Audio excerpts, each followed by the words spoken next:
और ना ही मैं पतंजलि का प्रोडक्ट लेता हूं। मैं आपको पहले बता दूं अच्छे से, मैं हमदर्द लेता हूं, वैद्यनाथ लेता हूं, मैं पतंजलि को नहीं लेता, क्योंकि मैं बाबा रामदेव को बाबा नहीं मानता, जस्ट एक पॉलिटिशियन कम बिजनेसमैन मानता हूं।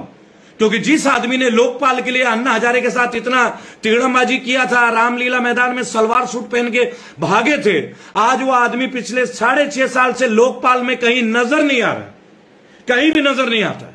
जब भी नजर आता है बीजेपी के गुणगान करते हुए नजर आते हैं। अगर वो एक बाबा है ना, तो कोई पॉलिटिकल पार्टी की तारीफ ना करें। और बीजेपी के चमचों, ये जो आ जाते हो आईटी सेल के, तुम्हें भी एक बात मैं बता देता हूं कि मैं कांग्रेस के भी धज्जियां उड़ाता हूं। आज अगर आज कांग्रेस की बुरी दिन नहीं होते ना, तो हमें यह सरकार सहना नहीं होता।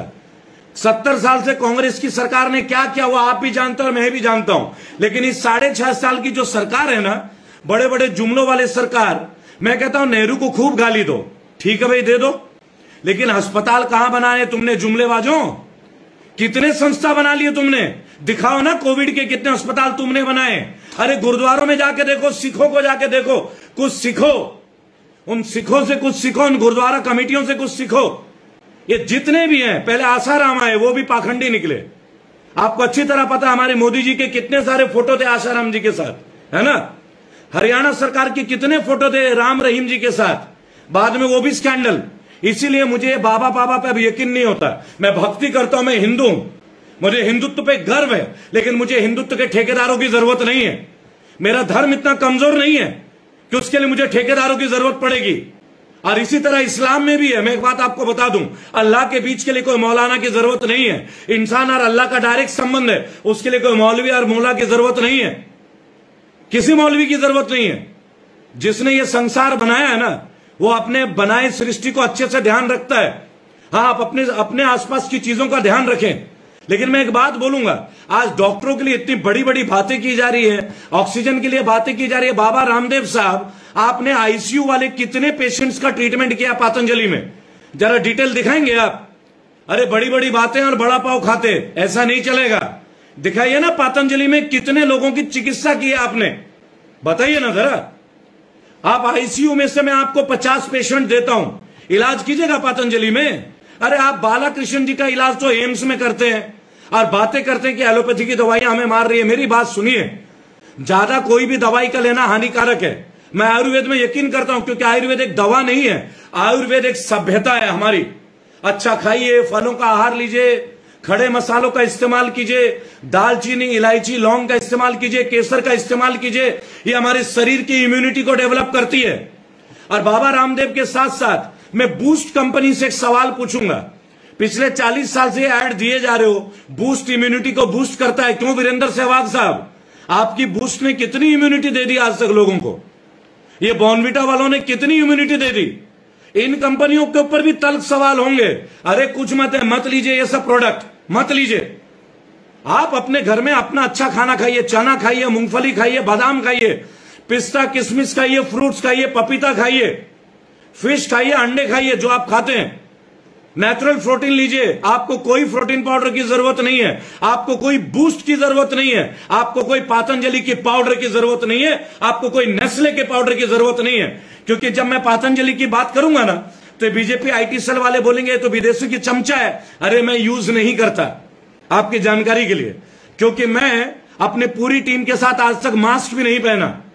हाँ, जब कभी रिकॉर्ड करते हैं, फ्लाइट में जाते हैं, क्योंकि एयरलाइंस वालों को प्रॉब्लम होती है, तुरंत उनके सीनियर उनको बुला लेते हैं। लेकिन एक बात मैं आपको बोलूंगा बहुत अच्छे से, राहुल सिंह जी, हम लोग अपने बातों से कहीं नहीं पलटते, आप जैसे चाटुकार बदलते हैं। मैं बता देना चाहूंगा आपको, एक छोटी सी बात है। इस समय हमारी बात है, हम डॉक्टर्स का हौसला बढ़ाएं, हम नर्सेस का हौसला बढ़ाएं, फ्रंटलाइन हेल्थ वर्कर्स का हौसला बढ़ाएं, क्योंकि पिछले 1 साल से इतने लोगों ने अपनी कुर्बानी दी है खुदा के वास्ते, भगवान के वास्ते। बाबा रामदेव जी, इस वक्त आप मेडिकल साइंस के ऊपर सवाल मत उठाइए, और अगर आपको सवाल उठाना है ना, तो पहले समाधान लेके आइए। क्योंकि आपने लोकपाल पे भी सवाल उठाया था, आपने अपनी कंपनी भी बना ली, लाखों करोड़ों का टर्नओवर भी कर लिया, और आपने भी लॉकडाउन में 30% का इजाफा कर दिया अपने प्रोडक्ट्स का। तो देशभक्ति का पाठ हमें मत पढ़ाइए। आप सिर्फ एक बिजनेसमैन रामदेव हैं, आप बाबा रामदेव है ही नहीं, और ना हम आपको बाबा रामदेव मानते। आप बाबा हैं, ऋषि में ऋषि जो होते हैं वो व्यापारी होते हैं। ये बता रहे आप हमें, नया नया डेफिनेशन सिखा रहे हैं आप। कमाल की बात कर रहे हैं। जरा दुनिया को बताइए ना आपके गुरुजी का क्या हुआ, कहां है आपके गुरुजी? जरा आइए ना पब्लिक के सामने बताइए ना राजीव दीक्षित जी का क्या हुआ। दोस्तों, बीजेपी के मेरे तमाम साथियों, एक बार राजीव दीक्षित के बारे में मोदी जी से पूछिए ना, एक बार रामदेव जी से पूछिए ना कि राजीव दीक्षित कौन थे, राजीव दीक्षित की मृत्यु संदेहास्पद स्थिति में क्यों हुई, राजीव दीक्षित ने क्यों बोला था कि उनकी हत्या हो जाएगी।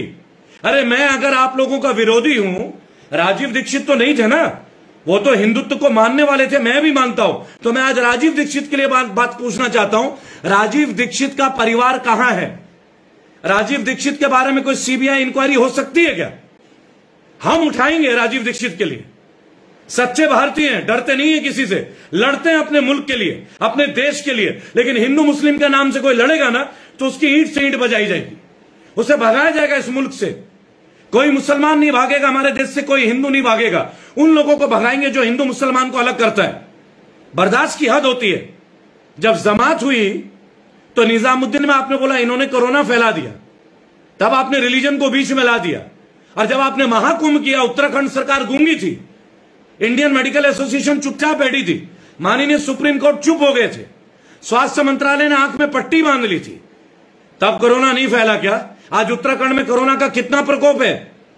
2 गज की दूरी, मास्क है जरूरी, मोदी जी ने इतना प्रवचन दिया, हमारे माननीय प्रधानमंत्री जी ने।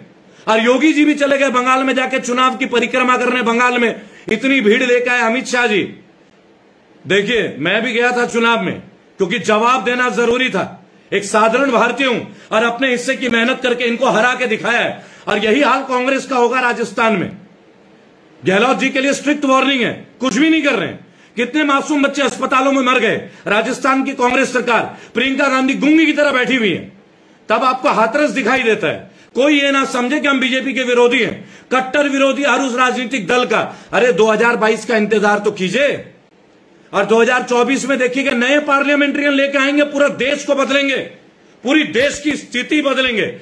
8800092747 सुबह 10 बजे से लेकर शाम के 7 बजे तक, हाथ जोड़ के विनती है, 8800092747 सुबह 10 बजे से लेकर शाम के 7 बजे तक। 24 घंटा फोन ऑन रहेगा नहीं, 10 बजे से 7 बजे तक ऑन रहेगा, 9 घंटे। इन 9 घंटों में अपनी शिकायतें दर्ज कीजिए। रेबल फाउंडेशन से जुड़िए, हमारे लोग रोज कॉल उठा रहे हैं, कई बार क्रैश हो जाता है, जुड़िए इस मुहिम में। और अगर देश को सुधारना है ना, तो ये नकली बाबाओं से भी दूर रहना है, नकली मौलवियों से भी दूर रहना है। जो देश का होगा उसे देशभक्ति दिखानी पड़ेगी। जब राष्ट्रगान होगा तो मंदिर में भी होगा, मस्जिद में भी होगा, गिरजाघर में भी होगा, गुरुद्वारे में भी होगा। क्योंकि राष्ट्रगान सबसे पहले, राष्ट्रहित सबसे पहले, भारत की बात सबसे पहले, राष्ट्र की बात सबसे पहले। ना हिंदू का जिक्र होगा, ना मुसलमान की बात होगी, ना ईसाई की कहानी सुनाई जाएगी, ना गुरुद्वारे का जिक्र होगा। जब भारत की बात होगी तो केवल भारत पहले, बाद में सारे धर्म। क्योंकि मजहब नहीं सिखाता आपस में बैर रखना।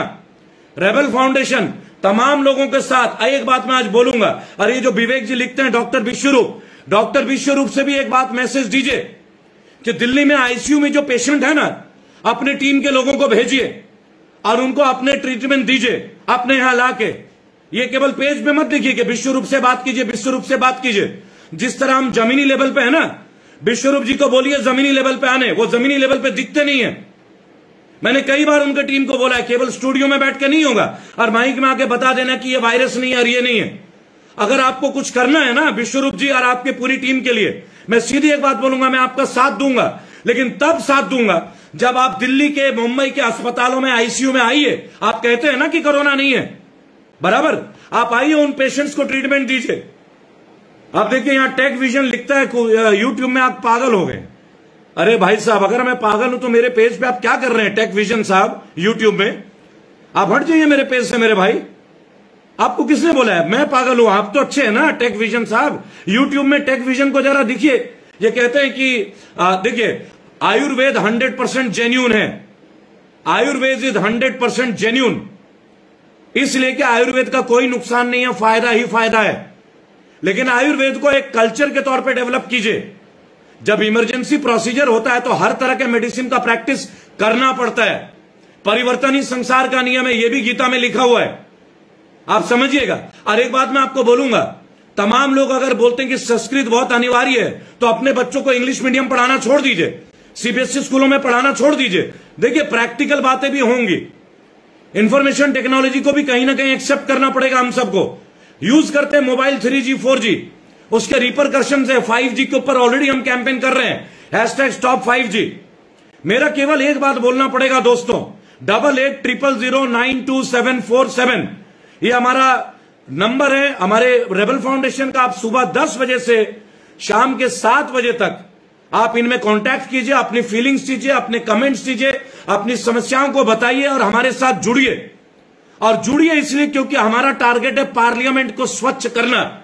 ये 70-70 साल के बुढ़े जो चल नहीं पाते जाके पार्लियामेंट में बैठ गए, झपकियां लेते हैं, और देश का युवा बेरोजगार छान रहा है, SSC GD नौकरी के लिए तड़प रहे हैं, NTPC वाले नौकरी के लिए बेरोजगार ढूंढ रहे हैं, रेलवे वालों के पास आज नौकरी नहीं है, केवल इन नेताओं की वजह से।